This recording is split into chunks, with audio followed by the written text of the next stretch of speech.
नमस्कार. कथा मराठी चॅनलवर तुमच्या सगळ्यांचं स्वागत आहे.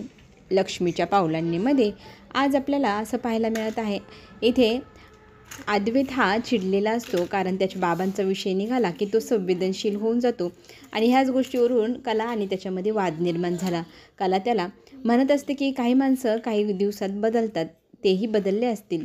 मला मान्य आहे, मी चूक केली आहे या विषयामध्ये हात घालून बोलून, पण मला माफ कर. इथे अद्वैत आता म्हणतो, जे झालं ते झालं, मला कोणाशी काही या विषयावर बोलायचंच नाही. माझं मन तू दुखवलं आहे, या गोष्टीचं मला वाईट वाटतं. असं म्हणत तो कलाचं एकही शब्द न ऐकून घेता तिथून निघून जातो. खाली आल्यानंतर इकडे रजनी काकू छान प्रकारे तयारी करत असते औक्षण करण्यासाठी.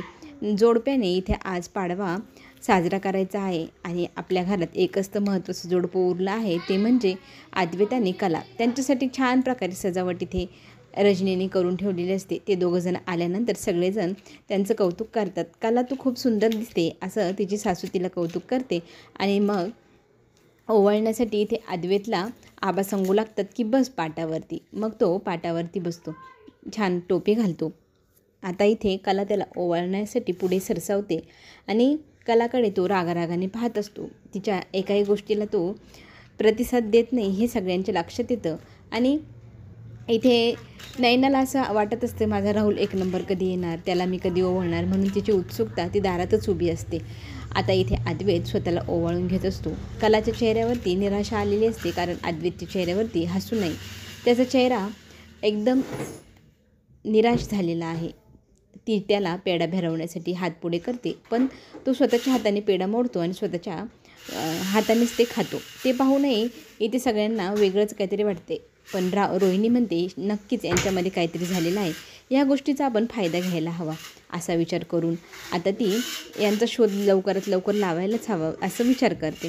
पुढे आपल्याला हेही पाहायला मिळेल की इथे निराश अद्वैत सगळं काही पाडव्याचं सेलिब्रेशन करतो आणि गिफ्टही देतो, पण त्या सगळ्या गोष्टीत अजिबात आनंद नसतो, हे सगळ्यांना जाणवत असतं. नयना मात्र तिच्या दुःखात असते. इथे आबांना ती जाब विचारत असते की तुम्ही नक्की राहुलला बोलवलं आहे ना, त्याला नक्की फोन केला आहे ना, मग तो आलेला का नाही अजून. पण आबा तिला सांगतात, हे बघ पोरी, मी तुला सांगितलं ना, मी फोन केला होता, तो मला हो पण बोलला आहे, येईलच तो, तू एवढी घाबरून जाऊ नको. नयना मात्र म्हणते की इथे सगळ्यांचं औक्षण झालं आहे, सगळं झालं आणि माझंच बाकी आहे, माझा राहुल कधी येणार, म्हणून ती उतावीळ झालेली असताना आलो मी अशी म्हणत एंट्री इथे राहुल करतो.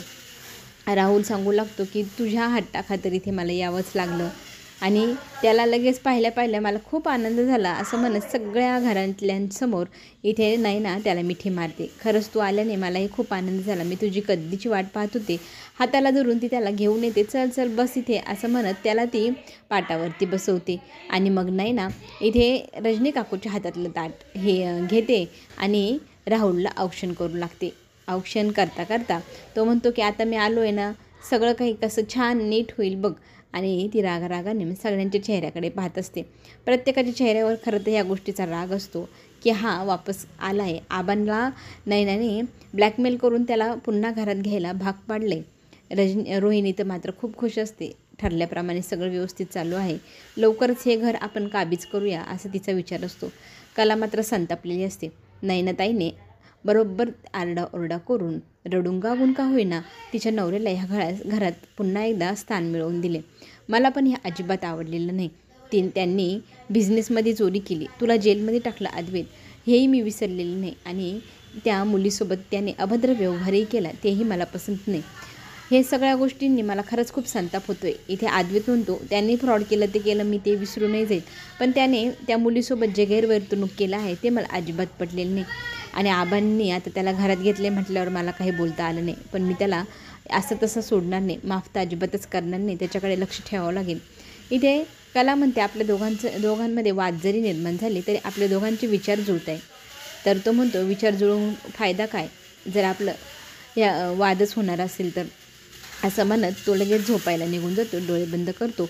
कला त्याच्याजवळ जाऊन बसते आणि म्हणते, हे बघ, मी जे काय बोलले त्या टोकाचं होतं, मला मान्य आहे, मी असं बोलायला नको होतं, तुझ्या भावना दुखवायला नको होत्या, माझ्याकडनं चूक घडली, मला माफ करशील का, असं प्रेमाने इथे कला विचारते अद्वैतला. आता ती तिच्या मनातल्या गोष्टी तिथे त्याला सांगू लागते की मी खरंच चुकीचं वागले, मी इतके टोकापर्यंत जाऊन एखाद्याची बाजू घ्यायला नको होती, तुम्हाला आणि सरोज मॅमला मी समजून घ्यायला हवं होतं, याच्यासाठी मला माफ कर. इथे अद्वैतही विचार करतो, ही जे म्हणते ते खरंच आहे, खरंच आपण इतकंही टोकाला जायला नको, इतक्या दुःखातनं आजारातनं ही बाहेर आली आहे, पुन्हा ती आपल्यापासून दुरावली तर मग आपण तिच्याशिवाय कसं जगू शकू, असा विचार तो करतो. इथे राहुल मात्र एक चिक्कार खुश असतो आणि स्वतःच्या बेडवर लोळून त्याला इतका आनंद होतो. आलो मी फायनली, माझ्या घरात आलो, माझ्या रूममध्ये, माझ्या बेडवरती. नाही ना, त्याला म्हणते, अरे तुझं काय म्हणतोय, आपलं म्हण ना, हे सगळं आपलं आहे, तू नव्हतं तेव्हा माझं होतं, आता आपलं झालं ते. इथे तो म्हणू लागतो की तुझ्यामुळेच मी ह्या घरात प्रवेश करू शकलो आहे, आता मी बघ काय काय करतो. त्यावेळेला ती म्हणते, हो माझी तुला पूर्ण साथ असेल आणि इथून पुढे जे काही करायची प्लॅनिंग ते आपण दोघं मिळून करूया. सगळ्यात पहिले अद्वैत आणि त्या कलाला मी धडा शिकवेल, असं राहुल नयनाला सांगू लागतो. आणि त्या आता दोघांचं काही खरं नाही, आता मी त्यांना सळू कपळू करून सोडेल, सगळं काही त्यांच्या हातातनं कसं हिरवून घेतो बघच, असा पण त्याने इथे केलेला आहे. कला आता सकाळी विचार करते की पुन्हा एकदा याच्याशी गोड बोलून पाहू का, आपल्यातला वाद मिटवण्यासाठी प्रयत्न करू का. तोच विचार त्याच्याही मनात असतो. तोही विचार करत असतो की मी इथे कलाशी बोलायला हवं, आबोला धरला तर ती माझ्यापासून दुरावली जाईल, या गोष्टीची जाणीव त्याला आहे. आणि तो विचार करत असतो आणि दोघंही एकमेकांना एकाच वेळी हाक मारतात आणि एकमेकांसोबत बोलायला सुरुवात करतात. झालं गेलं ते विसरून जाऊ, आता आपण आपल्या पुढच्या आयुष्याची जी काही तयारी आहे ती करायला हवी. आणि कालच्या ज्या गोष्टीसाठी काला माफी मागत होती त्यालाही माफ अद्वैत करतो. आणि मग दोघंजणं विचार एकसारखा करतात की जे झालं ते झालं, आता सगळं काही विसरून जाऊ. खरं तर बालपणी ज्या घटना घडल्या त्या घटनांनी मी आणि माझी आई किती दुखावली गेली याची कल्पना कुणालाही नसेल. त्या गोष्टीची आता कला इथे माफीही मागते की झालं गेलं, माझ्याकडनंही मी माफी मागते, मी पुन्हा असं कधी वागणार नाही. आणि तितक्यातच त्यांना समुपदेश केंद्रातल्या सरांचा फोन येतो आणि त्यांच्याशी बोलता बोलता अद्वैत म्हणतो, खूप दिवसांनी आठवण काढली. मग ते सर सांगू लागतात, दिवाळी कशी साजरी केली, झाली ना दिवाळी चांगली साजरी, आता लवकरात लवकर मला इथे भेटायला या. आणि मॅडम कुठे आहेत, तर कलाही तिथे असते. कलाला बोलण्यासाठी तो मग फोन स्पीकरवर टाकतो. ते सांगू लागतात की आता तुम्ही मला आजच्या आजच येऊन भेटा, मला महत्त्वाचं तुमच्याशी बोलायचं आहे. फोनवरती बोलू शकता का, बोला ना, असं इथे अद्वैत सांगतो. पण ते म्हणता, नाही तुम्ही मला दुपारपर्यंत इथे येऊन भेटा. मग ते दोघंही त्यांना होकार देतात. सरोज तिचा मोबाईल विसरून रूममध्ये गेलेले असते, तो टेबलवरतीच राहतो. त्याच वेळेला राहुल खाली येतो आणि तिचा फोन वाजतो. तिच्या फोनवरती ऑफिसचा कॉल असं नाव असतं. तो सरोजचा फोन उचलतो, त्या स्टाफ मेंबरशी बोलू लागतो. स्टाफ मेंबर सांगतात की 100 फायलींवरती सह्या बाकी आहे, मॅडमला लवकरात लवकर ऑफिसमध्ये बोलवायचं आहे म्हणून फोन केला. तर इथे तो रुबाब करू लागतो की इतक्या दिवसापासून काम तुम्ही अर्धवट का केलं आणि तुम्हाला कळत नाही का ऑफिसमध्ये कामं कशी करायची, फायली एवढ्या दिवस पेंडिंग कशा राहिल्या, असं तसं सगळं मोठमोठ्याने बोलू लागतो. जणू काही तो त्या ऑफिसचा मालकच आहे असं तो दाखवू लागतो. आता हीच गोष्ट त्याच वेळेला आबा ऐकतात. आबांना मात्र फार मोठा धक्का बसतो. हा सरोजच्या फोनवरती बोलतोय आणि तेही स्टाफ मेंबरशी इतक्या मोठ्या आवाजात. आबा त्याच्या हातातनं फोन हिसकावून घेतात आणि म्हणतात, तुझी हिंमत कशी झाली सरोजच्या फोनला हात लावण्याची आणि स्टाफ मेंबरशी ह्या आवाजात बोलायचं नाही, तुला अजिबात नॉलेज नाही कुणाशी काय बोलायचं आणि तू कोणत्या अधिकाराने ऑफिसमधल्या गोष्टींमध्ये दखल देत होता. त्यावेळेला तो म्हणतो, इथे फोन वाजत होता म्हणून मी तो उचलला आणि मी बोलत होतो, आपलंच ऑफिस आहे ना, आपल्या ऑफिसमध्ये आपण काय करायला हवं काय नाही हे मलाही माहिती आहे म्हणून मी स्टाफशी बोलत होतो. आबा सांगू लागतात की इथून पुढे तुझं त्या आमच्या ऑफिसशी काही संबंध नाही, आमच्या ऑफिसपासून दूर राहायचं. आणि आबांना चक्कर इथे गरगरल्यासारखं होतं. आबांना खुर्चीवर बसवत अद्वैत सांगू लागतो राहुलला की तुझा आणि आमच्या ऑफिसचा काही संबंध नाही, फक्त तुला गिळायला आणि झोपायला जागा दिली आहे, तेवढंच काम करायचं, झोपायचं, खायचं. तिथे सरोजही म्हणू लागते, तू जितका मोठा फ्रॉड केला आहे ना त्याची इतकी मोठी शिक्षा तुला द्यायला हवी, पण फक्त नयनाच्या खातीर तुला इथे आम्ही घरात घेतले, त्या नयनाकडे पाहून तुझ्यावरती दया केली आहे, तुला माफ नाही केलेलं आम्ही आणि आमच्या ऑफिसमध्ये अजिबात तू दखल द्यायची नाही म्हणजे नाही, असं सगळं काही त्याला बजावून सांगण्यात येतं. आणि घरात फक्त खायचं झोपायचं एवढंच काम तू करायचं हेही त्याला तिथे सांगितलं जात असतं. त्याच वेळेला सगळेजण राहुलला बोलताय पाहिल्यानंतर रोहिणी लगेच घाबरून जाते, काय आयडिया करावं हे तिला समजेना. ती लगेच तिथे जाऊन इथे राहुलच्या कानाखाली सटकन मारते आणि म्हणते की तुझी हिंमत कशी झाली वहिनीच्या फोनला हात लावून कॉलवर बोलण्याची. तुला फक्त राहायला जागा मिळाली आहे. तुला इथे कोणीही माफ केलेलं नाही. इथे फक्त राहायचं तू. निघ, चल, तुझ्या रूममध्ये जाऊन पडून राहायचं. कशामध्ये दखल तू दिलेली इथे कोणालाही चालणार नाही आणि मला तर अजिबातच नाही, असं खडसावून ती सगळ्यांसमोर सांगते आणि त्याला रूममध्ये जायला लावते. इथे मग आबा गरगरल्यावाने होते म्हणून खाली बसतात. त्याच वेळेला सरोज म्हणते, तुम्हाला बरं वाटते डॉक्टरला बोलवू? तर ते म्हणताय, वाटेल मला बरं. इथे सरोज म्हणते, मला ऑफिसमध्ये महत्त्वाची कामं आहे, मी निघते हां आबा. आबा त्यांना जायला सांगतात. प्रत्येकाने आपापल्या कामाला लागा बरं, माझी काळजी करू नका. आबांना सावरण्याचा अद्भुत प्रयत्न करतो, पण आबा म्हणतात, मी आता एकदम व्यवस्थित आहे, माझी काळजी करू नका, तुमची कामे पहा, जा बरं ऑफिसला, असं म्हणून सगळ्यांना ऑफिसला जायला सांगतो.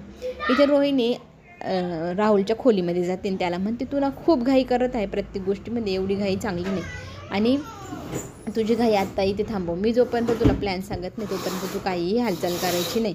मी पेपर बनवले आहे, त्या पेपरवरती आता सरोज वहिनीच्या सह्या घ्यायच्या बाकी आहे. तू आयडिया कर, ऑफिसमध्ये जा आणि त्या पेपरचं सह्या घे, म्हणजे सगळी प्रॉपर्टी आपली होईल. इथे प्लॅन आता काम करणार ह्या दोघांचा. त्याच वेळेला इथे समुपदेश केंद्रामध्ये अद्वैत आणि कला पोचलेले असतात. मग ते दोघंजणं विचारू लागतात, तुम्ही एवढं अर्जंटली का बोलवलं? समुपदेश केंद्रामध्ये त्यांना सांगितलं जातं की बघता बघता तुम्हाला 6 महिने इथे उलटून गेली. तुमच्या दोघांमध्ये काय चालू आहे आता हे तुम्ही मला सांगा. कला म्हणते, आता काय करायला हवं? तुम्ही काय करणार आहे पुढे ते मला सांगा, नाहीतर मी 2 दिवसाचा तुम्हाला वेळ देतो. 2 दिवसात तुमचा काय निर्णय आहे तुम्हाला कळवा, नाही तर हे डिवोर्स पेपर आहे याच्यावरती सह्या करायच्या आणि थेट निघून जायचं इथून वेगवेगळ्या मार्गाला. आता हे दोघंही काय करावं म्हणून एकमेकाकडे पाहू लागतात. अजूनही ते कन्फ्युजनमध्ये आहे, त्यांना काय करायचं हेच कळत नाही. समुपदेश केंद्रवाले जे आहे त्यांना कळलं आहे की हे दोघंजणं प्रेमात पडले, पण एकमेकाला ते मान्यच करत नाही. आता त्याच्यावर पर्याय म्हणून त्यांनी काय काढले की तुम्ही डिवोर्स पेपरवर सही करा, वेगवेगळ्या मार्गाला निघून जा. हेच सगळं ऐकल्यानंतर आता कला अद्वैत यांना खूप मोठा धक्का बसला आहे. त्यांना 2च दिवसाची मुदत समुपदेश केंद्राकडनं देण्यात आलेली आहे. घरी जाऊन ह्या विषयावरती दोघंजणं बोलू लागतात काय करायचं काय नाही म्हणून.